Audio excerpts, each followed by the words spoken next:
Assalamualaikum warahmatullahi wabarakatuh. Perkenalkan, saya Novita Dwi Saputri dari D3 Akuntansi dengan NIM 211003. Saya akan memaparkan PowerPoint materi tentang sampling audit untuk pengujian rinci saldo. Perbandingan antara sampling audit untuk pengujian rinci saldo dengan sampling audit untuk pengujian pengendalian dan pengujian substantif transaksi.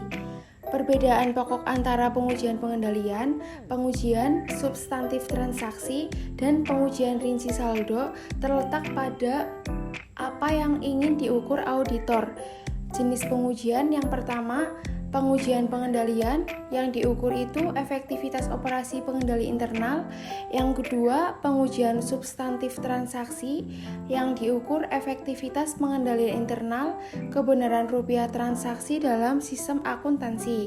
Dan yang ketiga, pengujian perincian saldo, yang diukur apakah jumlah rupiah saldo akan mengandung kesalahan penyajian secara material. Auditor melakukan pengujian pengendalian dan pengujian substantif transaksi.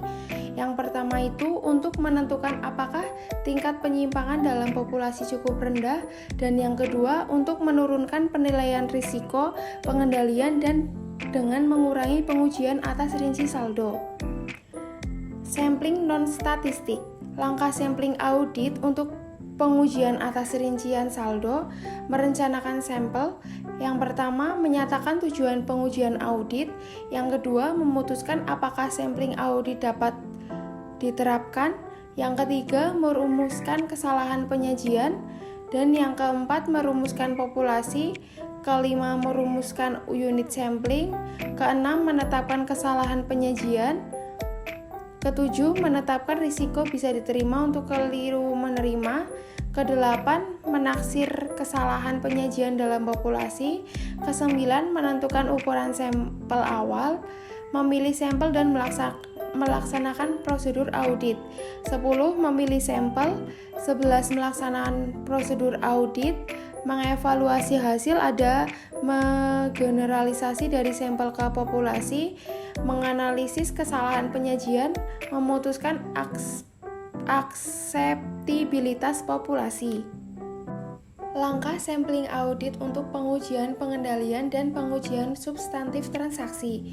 Merencanakan sampel. Yang pertama, menyatakan tujuan pengujian audit. Yang kedua, memutuskan apakah sampling audit dapat diterapkan. Yang ketiga, merumuskan atribut dan kondisi pengecualian. Yang keempat, merumuskan populasi. Yang kelima, merumuskan unit sampling. Yang keenam, menetapkan tingkat penyimpangan bisa diterima. Yang ketujuh, menetapkan risiko bisa diterima untuk penaksiran risiko pengendalian terlalu rendah. 8. Menaksir tingkat penyimpangan populasi. 9. Menentukan ukuran sampel awal. Memilih sampel dan melaksanakan prosedur audit. Ada memilih sampel, melaksanakan prosedur audit. Mengevaluasi hasil. Yang pertama, menggeneralisasi dari sampel ke populasi, menganalisis penyimpangan, memutuskan akseptabilitas populasi. Menetapkan tujuan pengujian audit. Auditor mengambil sampel untuk pengujian atas rincian saldo guna menentukan apakah saldo akun yang sedang diaudit telah dinyatakan secara wajar. Memutuskan apakah sampling audit dapat diterapkan. Sampling audit dapat diterapkan setiap kali auditor berencana membuat kesimpulan mengenai populasi berdasarkan sampel. Merumuskan kesalahan penyajian. Karena sampling audit untuk pengujian atas rincian saldo mengukur kesalahan penyajian moneter, yaitu kesalahan penyajian yang terjadi apabila unsur sampel disalah sajikan. Merumuskan populasi. Dalam pengujian atas rincian saldo, populasi didefinisikan sebagai unsur-unsur yang membentuk populasi rupiah yang tercatat dalam pembukuan. Bagi kebanyakan populasi, auditor memisahkan populasi ke dalam dua atau lebih subpopulasi sebelum menerapkan sampling audit. Hal ini disebut sebagai sampling distratifikasi, di mana setiap populasi disebut sebagai stratum. Stratifikasi memungkinkan auditor untuk menentukan unsur populasi tertentu dan mengabaikan yang lain. Merumuskan unit sampling. Untuk sampling audit non-statistika dalam pengujian audit saldo, unit samplingnya hampir selalu berupa unsur-unsur yang membentuk saldo akun. Menetapkan kesalahan penyajian yang dapat ditoleransi. Auditor menggunakan kesalahan penyajian yang dapat ditoleransi untuk menentukan ukuran sampel dan mengevaluasi hasil sampling non-statistik. Auditor untuk memulainya dengan pertimbangan pendahuluan mengenai materialitas dan menggunakan total tersebut untuk memutuskan kesalahan penyajian yang dapat ditoleransi bagi setiap akun. Menetapkan risiko bisa diterima untuk keliru menerima. Risiko dapat diterima atas penerimaan yang salah. Area adalah jumlah risiko yang bersedia ditanggung auditor karena menerima suatu saldo sebagai benar padahal kesalahan penyajian yang sebenarnya dalam saldo tersebut melampaui kesalahan penyajian yang dapat ditoleransi. Menaksir kesalahan penyajian dalam populasi. Biasanya, auditor membuat estimasi ini berdasarkan pengalaman sebelumnya dengan klien dan dengan menilai risiko inheren yang mempertimbangkan hasil pengujian pengendalian, pengujian substantif atas transaksi, dan prosedur analitis yang telah dilaksanakan. Ukuran sampel yang direncanakan akan naik sejalan dengan jumlah kesalahan penyajian yang diperkirakan dalam populasi mendekati kesalahan penyajian yang bisa ditoleransi. Menentukan sampel awal. Jika menggunakan sampel non-statistik, auditor menentukan ukuran sampel awal dengan memperbandingkan faktor-faktor yang telah kita bahas sejauh ini. Untuk membantu auditor membuat keputusan menyangkut ukuran sampel, auditor seringkali mengikuti pedoman yang disebabkan oleh kantor akuntannya atau beberapa sumber lainnya. Melaksanakan prosedur audit.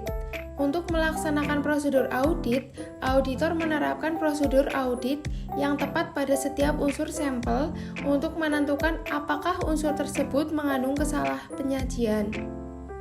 Menggeneralisasi dari sampel ke populasi dan memutuskan akseptabilitas populasi.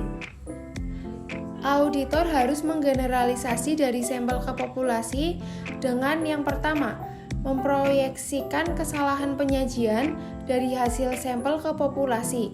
Yang kedua, mempertimbangkan kesalahan sampling serta resiko sampling atau area. Auditor melakukan hal ini dengan mempertimbangkan yang pertama, selisih antara taksiran poin dengan kesalahan penyajian yang bisa ditoleransi atau hal ini disebut kesalahan sampling dihitung. Yang kedua, seberapa banyak unsur-unsur dalam populasi yang telah diaudit 100%. Dan yang ketiga, apakah kesalahan penyajian cenderung bisa saling menutup atau hanya dalam satu arah. Yang keempat, jumlah kesalahan penyajian individual. Yang kelima, ukuran sampel. Sampling unit moneter. Sampling unit moneter atau monetary unit sampling atau MUS adalah metode sampling statistik yang karena kesederhanaan statistik dari sampling atribut yang memberikan hasil statistik yang dinyatakan dalam rupiah atau mata uang lainnya. MUS sering disebut juga unit sampling rupiah atau sampling jumlah moneter kumulatif atau sampling probabilitas proporsional dengan ukuran. Perbedaan antara MUS dengan sampling non-statistika. MUS adalah serupa dengan penggunaan sampling non-statistika. Tahapan sebanyak 14 langkah juga harus dilakukan untuk melakukan MUS. Walaupun beberapa diantaranya dilakukan dengan cara berbeda, pemahaman berbeda ini merupakan kunci untuk memahami MUS. Di bawah ini akan dijelaskan perbedaan tersebut secara rinci. Definisi unit sampling adalah rupiah individual. MUS memiliki fitur yang penting seperti definisi unit sampling sebagai suatu dolar individual dalam saldo akun. Ukuran populasi adalah rupiah populasi menurut pembukuan. MUS tidak dapat digunakan untuk mengevaluasi apakah item persediaan tertentu memang ada tetapi belum diperhitungkan. Jika tujuan kelengkapan sangat penting dalam pengujian audit, tujuan tersebut harus dipenuhi secara terpisah dari pengujian MUS. Pertimbangan pendahuluan materialitas digunakan untuk setiap akun, bukan kesalahan penyajian bisa ditoleransi. Aspek unit lain dari MUS adalah menggunakan pertimbangan pendahuluan mengenai materialitas untuk menentukan secara langsung jumlah kesalahan penyajian yang dapat ditoleransi ketika mengaudit setiap akun. Ukuran sampel ditentukan dengan menggunakan formula statistik. Proses ini akan dibahas secara terpisah setelah membahas 14 langkah sampling untuk sampling unit moneter atau MUS. Asumsi persentase kesalahan penyajian yang tepat. Asumsi yang tepat untuk keseluruhan persentase kesalahan penyajian dalam unsur-unsur populasi yang berisi kesalahan penyajian adalah keputusan auditor. Auditor harus menetapkan persentase ini berdasarkan pertimbangan profesional sesuai dengan keadaan yang dihadapi. Generalisasi apabila ditemukan kesalahan penyajian. Hingga saat ini kita berasumsi bahwa sampel tidak berisi kesalahan penyajian. Namun, apa yang terjadi apabila ditemukan kesalahan dengan kita gunakan contoh sama dengan di atas tetapi asumsi ditemukan 5 kesalahan penyajian. 4 aspek untuk melakukan generalisasi dari sampel ke populasi seperti diuraikan di atas tetapi bisa diterapkan tetapi dengan modifikasi sebagai berikut. Yang pertama, jumlah kesalahan penyajian mula-mula dipisahkan dan kemudian digabungkan. Yang kedua, dibuat asumsi kesalahan penyajian yang berbeda untuk setiap kesalahan penyajian termasuk 0 kesalahan penyajian. Yang ketiga, auditor harus menggunakan table sampling atribut untuk membuat lapisan tingkat batas atas penyimpangan terhitung. Yang keempat, asumsi kesalahan penyajian harus dikaitkan dengan setiap lapisan atau layer. Menetapkan akseptabilitas populasi dengan menggunakan MUS. Setelah batas kesalahan penyajian dihitung, auditor harus menetapkan apakah populasi bisa diterima. Untuk melakukan itu, diperlukan aturan pengambilan keputusan. Aturan pengambilan keputusan untuk MUS adalah sebagai berikut. Apabila batas bawah kesalahan penyajian maupun batas atas kesalahan penyajian jatuh di antara jumlah kurang saji dan jumlah lebih saji bisa ditoleransi. Bisa disimpulkan bahwa nilai per buku tidak mengandung kesalahan penyajian material. Tindakan apabila sebuah populasi ditolak. Apabila salah satu atau kedua batas kesalahan penyajian berada di luar batas yang bisa ditoleransi dan populasi dibandingkan tidak bisa diterima, auditor memiliki beberapa opsi. Menentukan ukuran sampel dengan menggunakan MUS. Yang pertama, materialitas. Yang kedua, asumsi tentang presentase rata-rata kesalahan penyajian untuk unsur populasi yang berisi kesalahan penyajian. Yang ketiga, risiko bisa diterima untuk keliru menerima. Yang keempat, nilai populasi per pembukuan.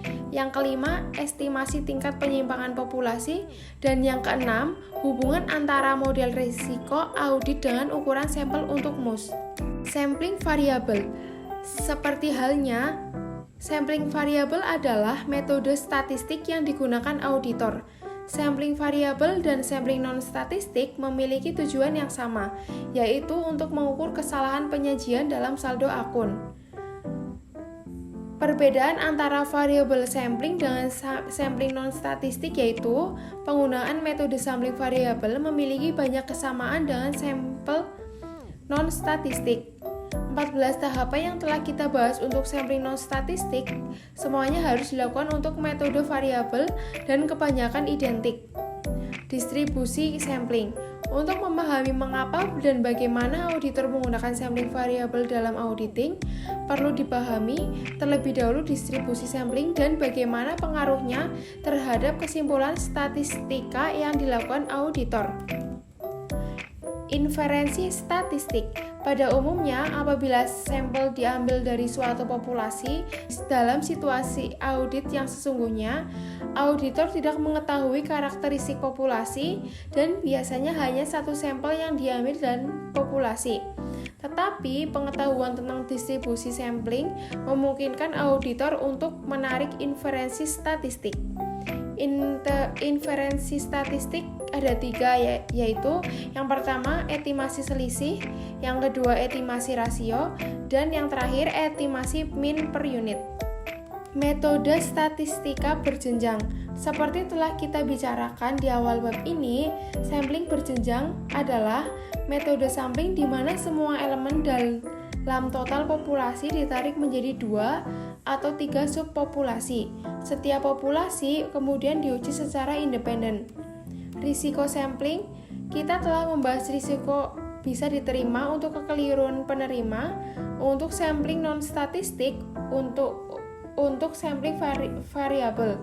Auditor menggunakan ARIA dan juga menggunakan ARIA bisa diterima untuk keliru menolak.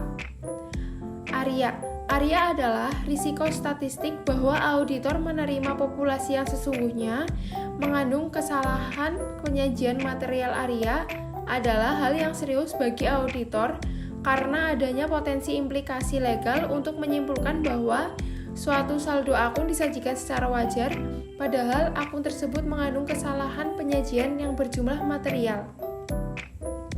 ARIR, risiko bisa diterima atau kekeliruan adalah risiko statistik bahwa auditor telah menyimpulkan bahwa populasi mengandung kesalahan penyajian material, padahal tidak demikian. Merencanakan sampel dan menghitung ukuran sampel dengan menggunakan estimasi selisih. Yang pertama, menetapkan tujuan pengujian audit. Yang kedua, memutuskan apakah sampling audit bisa diterapkan. Yang ketiga, merumuskan kondisi kesalahan penyajian. Dan yang keempat, merumuskan populasi. Kelima, merumuskan unit sampling. Dan yang terakhir, menetapkan kesalahan penyajian bisa ditoleransi.